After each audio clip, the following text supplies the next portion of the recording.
पूरे भारत में जो कोविड की दूसरी वेव आई है वो बहुत ही खतरनाक साबित हुई है। ना सिर्फ इस दूसरी लहर में बहुत हाई इन्फेक्टिविटी रेट है कि इस लहर में बहुत ही स्पीड से बीमारी फैल रही है, बल्कि बहुत सारे पेशेंट बहुत जल्दी सीरियस हो रहे हैं, उन्हें अस्पताल की आवश्यकता होती है, आईसीयू की, वेंटिलेटर की आवश्यकता होती है। और इसीलिए सबसे ज़रूरी चीज़ इस वेव को रोकने के लिए और आने वाली संभावित तीसरी वेव को रोकने के लिए जो सबसे ज़रूरी चीज़ है वो है वैक्सीनेशन। वैक्सीनेशन ही एकमात्र तरीका है जिसके माध्यम से दिल्ली की जनता भी और देश की जनता भी कोविड-19 जैसी खतरनाक बीमारी से बच सकती है। एक इंटरनेशनल जर्नल में पब्लिश हुई स्टडी ये दिखाती है कि जो पेशेंट वैक्सीनेट होते हैं उसमें से अगर किसी को बीमारी हो भी जाए, अगर वो इन्फेक्ट हो भी जाए, 1% से भी कम केसेस सीरियस होते हैं, उन्हें अस्पताल की ज़रूरत पड़ती है या आईसीयू वेंटिलेटर की ज़रूरत पड़ती है। ये स्टडी दिखाती है कि वैक्सीनेशन ही एक तरीका है जिससे हम दिल्ली की जनता को और देश की जनता को बचा सकते हैं। आज दिल्ली में एक बड़े स्तर पे वैक्सीनेशन हो रहा है। 2 तरह के वैक्सीनेशन प्रोग्राम्स चल रहे हैं। एक vaccination program health care workers के लिए, फ्रंटलाइन वर्कर्स के लिए और जो 45 साल से उम्र के ज़्यादा के लोग हैं, इन सब को वैक्सीनेशन हमारे अलग अलग हॉस्पिटल्स में, डिस्पेंसरीज में मिल रहा है। और दूसरी ओर 18 प्लस के लोगों के लिए, यानी 18 से 45 साल के लोगों के लिए, युवाओं के लिए वैक्सीनेशन हो रहा है, जो अभी दिल्ली के सरकारी स्कूलों में चल रहा है। अगर मैं आप लोगों के सामने कुछ आंकड़े प्रस्तुत करूंगी बताने के लिए कि कितनी वैक्सीनेशन दिल्ली में हो चुकी है, अभी कितनी वैक्सीनेशन रहती है और दिल्ली में कितनी वैक्सीन की डोजेस उपलब्ध है।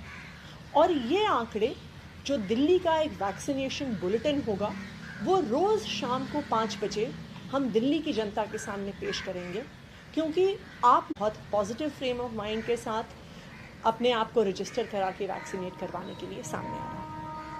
तो जो आज के वैक्सीनेशन बुलेटिन के आंकड़े हैं वो मैं आपके सामने रखूंगी और यही आंकड़े रोज़ शाम को 5 बजे आप लोगों के साथ हम साझा करेंगे।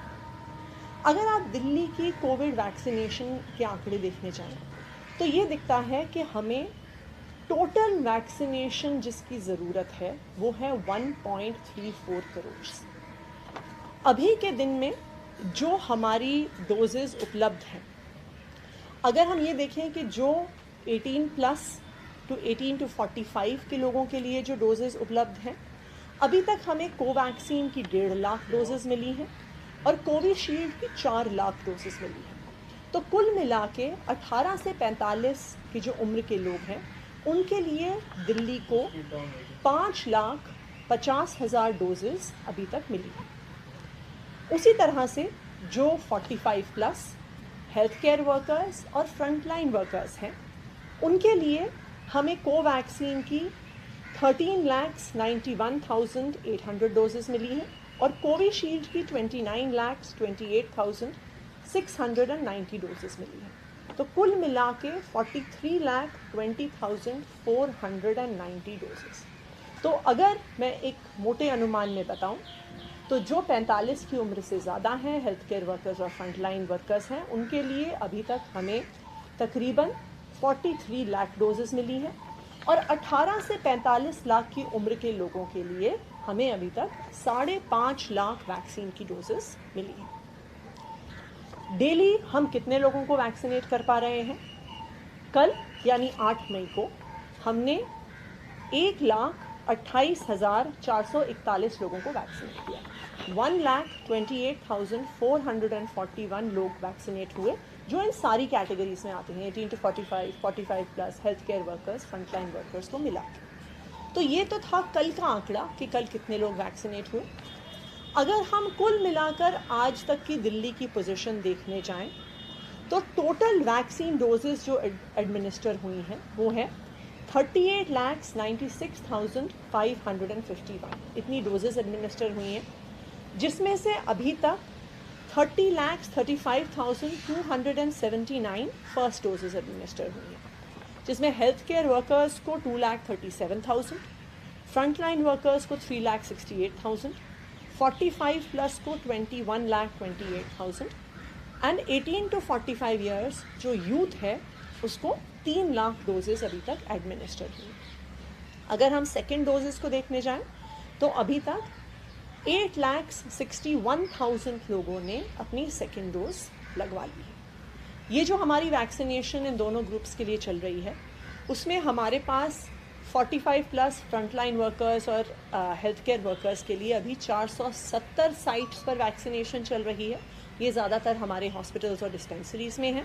और 18 टू 45 के लिए 394 साइट्स जो 96 स्कूल्स में चल रही हैं। तो ये हैं अभी तक के आंकड़े कि कितनी वैक्सीन की डोजेस उपलब्ध हैं, कहाँ कहाँ वैक्सीनेशन हो रहा है, डेली कितना वैक्सीनेशन हो रहा है और टोटल अभी तक कितना वैक्सीनेशन हुआ है। अब मैं आती हूँ कि अब दिल्ली के पास कितना स्टॉक अवेलेबल है।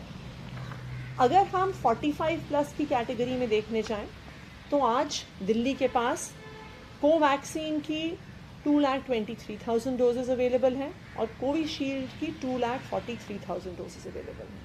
तो कुल मिला के 45 साल की उम्र से के ज़्यादा लोगों के लिए, फ्रंटलाइन वर्कर्स के लिए हमारे पास 4,65,000 के करीब डोजेज उपलब्ध हैं, 4,65,000।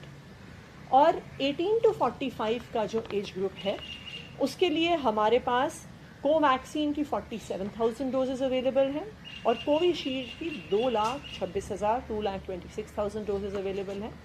तो तकरीबन 2,74,000 डोजेज, 2,74,000 डोजेज हमारे पास आज के दिन मौजूद हैं जिसके थ्रू हम 18 से 45 साल के लोगों की वैक्सीनेशन कर सकते हैं। हम उम्मीद करते हैं कि क्योंकि ये स्पष्ट हो रहा है कि दिल्ली में एक बहुत बड़े स्केल पे वैक्सीनेशन हो रहा है। हर रोज़ 1 लाख से ज़्यादा लोगों को वैक्सीन लग रहा है। कल 1,28,000 लोगों को वैक्सीन लगा।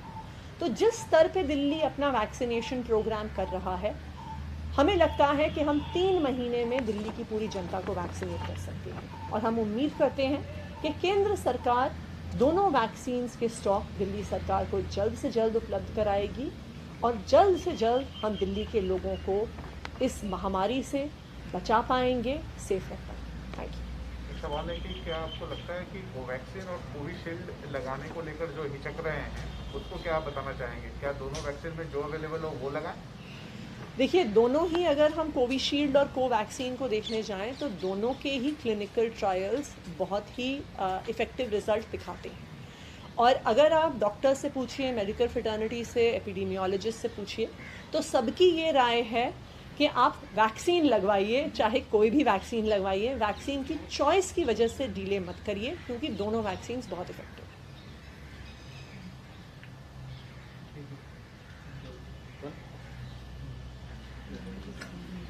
डन अनुभव?